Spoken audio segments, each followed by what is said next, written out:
कुछ लोग किसी का निंदा, उपहास या ईर्ष्या करके बहुत प्रसन्न होते हैं, लेकिन उनकी ये प्रसन्नता ज़्यादा दिन तक नहीं रहती।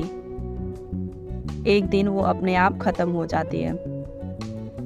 Hello friends, welcome to my channel. मैं मोनेहा।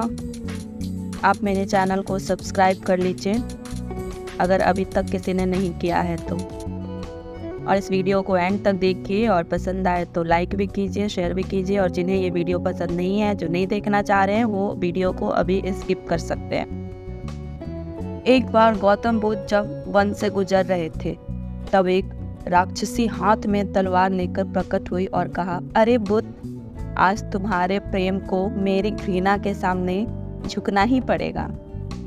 आज तुम्हारे जीवन का अंतिम दिन है। बुद्ध ने मुस्कुराते हुए उत्तर दिया, मैं घृणा, उपहास और द्वेष से आगे नतमस्तक नहीं होऊंगा। मैं निंदा, प्रशंसा अथवा उपहास किसी से भी प्रभावित नहीं होता। तुम मुझसे इतनी घृणा करती हो, पर मैं तो तुमसे भी प्रेम करता हूँ। राक्षसी ने पूछा, तुम मुझसे प्रेम क्यों करते हो? बुद्ध बोले, मैं तुम में माँ का रूप देख रहा हूँ, और माँ तो प्रेम का रूप होती है, उसमें हिंसा हो ही नहीं सकती। इतना सुनते ही राक्षसी के हाथ से तलवार गिर पड़ी। हे बुद्ध, तुम धन्य हो। इतना कहते ही वह देवी में बदल गई और अंतर्ध्यान हो गई। दरअसल जो लोग दूसरे से द्वेष करते हैं, अंत में एक दिन घृणा उन्हें नष्ट कर देती है। घृणा से घिरे हुए लोगों को एक दिन घृणा ले डूबती है। प्रेम सत्य के आवरण से ढका होता है। सत्य से जुड़ा हुआ व्यक्ति सदैव आनंद में जीता है। सत्य को केवल अपने तक सीमित मत रखो, उसे अपने कर्मों में ढालना होगा। सत्य रूपी गुलाब की खुशबू है कर्म। अपने कर्म को प्रेम और सत्य में डुबोकर करो। प्रेम और सत्य मनुष्य को विकास की ओर ले जाते हैं। ध्यान रहे कि ये दोनों मार्ग ईश्वर की ओर जाते हैं। इस मार्ग पर चलने वाला सहज में ही आनंद और शांति को पा लेते हैं। इसीलिए आज से शांति को अपनाएं, सत्य को अपनाएं और कर्म पे ध्यान दें। कर्म ही ईश्वर की ओर जाने वाले रास्ते हैं। और दूसरों का निंदा करना, उपहास करना, ये सारी चीज़ें बंद कर दें। अब कुछ लोग सोच रहे होंगे कि कर्म से कैसे ईश्वर की तरफ जा सकते हैं। उपदेश से कर्म श्रेष्ठ है, ये बुद्ध ने बताया है। गौतम बुद्ध को उनके अनुयायी यानी स्नेह से कहीं बुलाते तो वो अवश्य जाते थे।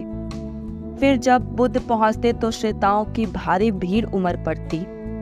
बुद्ध के वचनों में जो अमृत तत्व होता था, उसका पान करना सभी को बहुत पसंद आता था।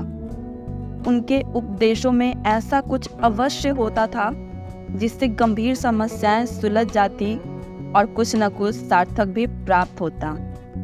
एक गरीब किसान गौतम बुद्ध का बहुत बड़ा भक्त था। एक दिन वह बुद्ध के पास आया और अपने गांव आने का आग्रह किया। बुद्ध उसके गांव पहुंचे तो सारा गांव उन्हें देखने व सुनने के लिए उमड़ पड़ा, किंतु वह किसान नहीं आया। हुआ यह कि उसी दिन किसान के बैलों की जोड़ी कहीं खो गई। किसान इस दुविधा में रहा कि बुद्ध का प्रवचन सुने या अपने बैलों को खोजें। काफी सोचने के बाद उसने अपने बैलों को खोजने का निर्णय किया। घंटों भटकने के बाद बैल मिले। थका हारा किसान घर आया और भोजन कर सो गया। अगले दिन वह अति संकोच और क्षमा प्रार्थी बन बुद्ध के पास पहुंचा तो वे बड़े स्नेह से बोले, मेरी दृष्टि में यह किसान मेरा सच्चा अनुयायी है। इससे उपदेश से अधिक महत्व कर्म को दिया। यदि यह कल बैलों को ना ढूंढते हुए उपदेश सुनता तो मेरी बातें इसकी समझ में नहीं आती, क्योंकि मन बैलों में अटका रहता।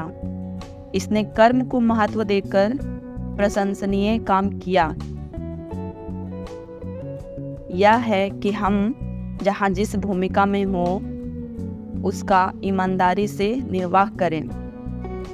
यही सच्ची आत्मधिकता है, क्योंकि प्रत्येक धर्म कर्म को ही सर्वोपरि महत्व देता है। तो उपदेश से बढ़कर कर्म होता है और अपने कर्म को सबसे पहले महत्व देना चाहिए। आपने एक मुहावरे भी सुने होंगे, कर्म ही पूजा है। तो इसके पीछे भी कहीं ना कहीं ये वजह रही होगी, क्योंकि हम सच्चे मन से किसी काम को करते हैं तो भी ईश्वर उससे प्रसन्न होते हैं। तो हमें कोई भी काम सच्चे मन से मेहनत से करनी चाहिए। होप आपको ये स्टोरी वीडियो पसंद आई होगी और आपने आज कुछ अच्छा सीखा होगा और आप अपने जीवन में भी इसे ज़रूर करने का प्रयास करेंगे। तो इस वीडियो को लाइक कीजिए और अपने फ्रेंड के साथ शेयर कीजिए, और अगर आप मेरे चैनल पर न्यू हैं तो आप इसे सब्सक्राइब भी कर लीजिए। Thank you for watching this video.